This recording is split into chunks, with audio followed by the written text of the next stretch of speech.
Welcome to QueAquatics and Exotics. My name's Suzy, and today I'm going to be talking about a 10-gallon aquarium and the top 5 aquatic plants that I'm going to put in it. And then I'm going to go ahead and plant it. So let's get started.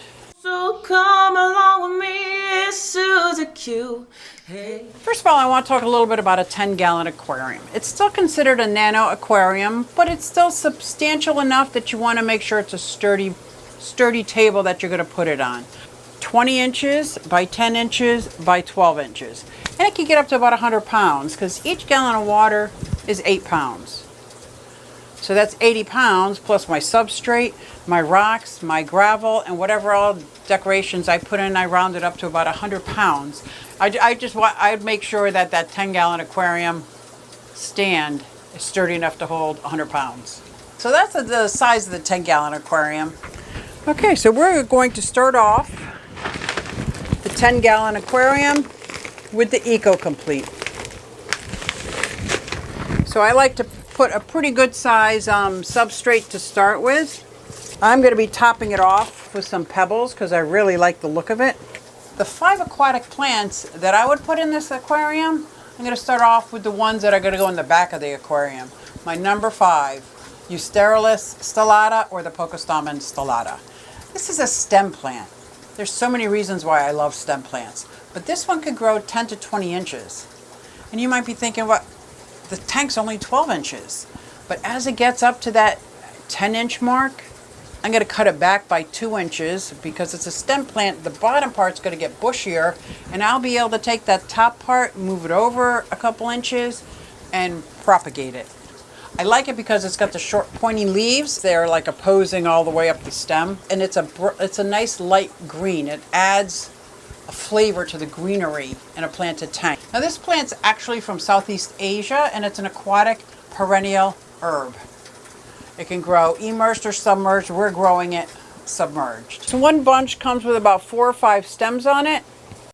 I'm starting with this because this is the first one I'm going to put in the tank along the back. Now, a lot of these roots broke right off, so I'm going to be super careful putting them in the back.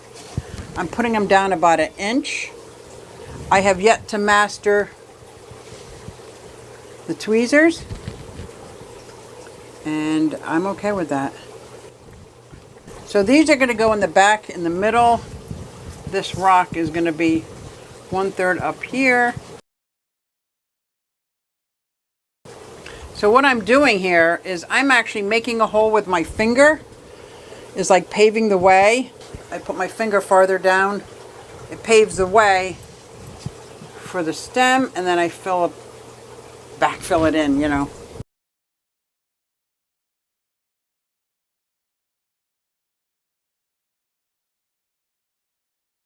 You just got to make sure you don't pave the way with the actual stem. Definitely want to pave the way with your finger. So that's my number 5 pick, is this Pothos Stamen stellata. And that's going in the back in the middle to fill that out nice. My next selection is also going to go along the back and is also a fast-growing stem plant. And it's going to go on the back on both sides of this. And that is number 4, Alternanthera, graneckia, roseifolia. I think I said that right. I just call it my redneck plant. It's from Central and South America. And this has got beautiful red stems. So you can see the green leaves with the purple underside with the white veining on it. It absolutely almost looks like a tricolored. This one's a kind of highlight. But if it's in a low light, the only problem is you're going to lose some of the lower leaves. It'll still grow nice and bright on top. I'm going to keep this trimmed back so it stays bushy and fill in both sides of the back of the aquarium surrounding my Pothos Stamen. I've had this in my upstairs terrarium start submerged, and as it shot out of the water, the leaves change a little bit, but it grows both underwater and on top of the water. So if you have a terrarium or paludarium, I would suggest this as well. So this is going in next to the Pothos Stamen. So in the back it'll have the Pothos Stamen over there. If you can see, there are roots coming out of each node towards the bottom, which is awesome. I'll do 1 or 2 all the way in the back. Then I'm going to do some in this corner. I'm going to add a little bit more. Although it's not needed for the next one, my number 3. Just wanted to get a little bit more Eco Complete in there. My next two choices are going to be a little more slow growing. My number 3 choice is the Cryptocurrene parva. So the actual full botanical name is Cryptocurrene parva de Witt, and it comes from Sri Lanka, and it's one of the smallest crypts. So it's going to be a nice slow grower, very low maintenance. I'm going to set it and forget it. Unless, of course, it drops some leaves, and I'm going to remove those leaves. It doesn't like change very well. It's not the kind of plant that you would just keep transplanting because it'll have melt. If it has a different environment, it could go through a melt, which is just losing its leaves. Don't dig up the plant though, because it could grow back stronger than ever. So this crypt has a couple ways of propagating it. It's not a stem plant, so you're not going to cut the top off to propagate it. It's going to have shoots coming out that you can propagate it. You can cut it at the rhizome. You can actually get it and just cut it right above a node and put it in that way. But it's going to take about a month at least for it to even like where I put it. So this plant I got to be a little bit patient with. But let me tell you, it's worth the wait. That is my number 3 choice. My number 2 on the list is an Anubis. Anubis minima. And last week I went over the Anubis barteri when I put together my 5-gallon aquarium. If you haven't seen that video, I'm going to put a link up here because it talks about the species and genus of the Anubis. And this minima is actually Anubis barteri, but a variation of it. Anubis barteri with the variation glabra minima. I just call it Anubis minima. As with all Anubias, this is a rhizome.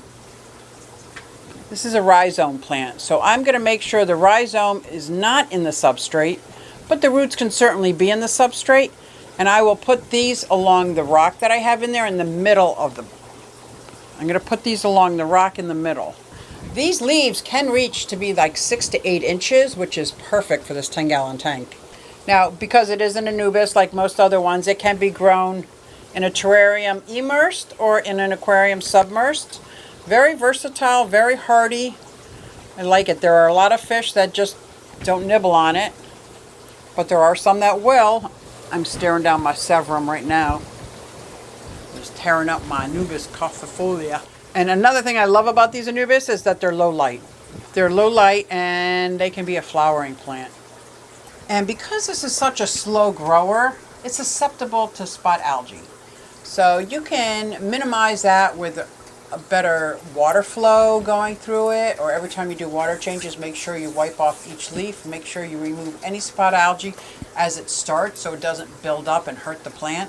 You could get nearite snails, which would take care of the spot algae, but they will also nibble on your plant. As the rhizome gets longer, maybe when the rhizome is about 4 inches, I'll cut it in half, as long as you have a couple leaves on each rhizome, and then I'll propagate it that way. That is my number 2 pick, the Anubis minima. So that takes care of my middle and the back of my tank. So I think my camera died. So what I did is I planted my Anubis minima around the rock. The roots are in the substrate. The rhizome is above, and it's being held down by this rock. So now let's move to the very front of the aquarium, where I'm going to have my smallest grower, and hopefully it will carpet. This is my S. Reppin, Starigine Reppins. It is a stem plant from South America. But this stem plant, the reason why it's up front is because it's going to stay short and bushier. It's only going to get 2 to 4 inches, and of that, I'm even going to trim off the top to enforce that there's more energy going towards getting short, bushier, and more roots. And it will encompass the substrate and should carpet my aquarium. I like this plant. I think I like them all. That's why they're my favorite. That's why they're on my list. And then I sporadically planted my S. Reppins. I'm going to go rinse off these rocks. Really like the look of this. And turn the water on. Okay, so as this is filling, I'm going to put some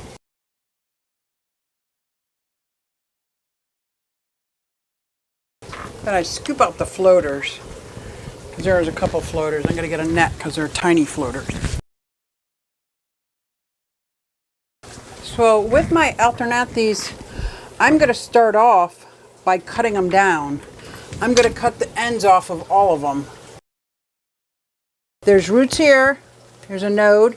There's another node there. I'm going to cut it off at this node. Cut the stem, not the node. It's a little root.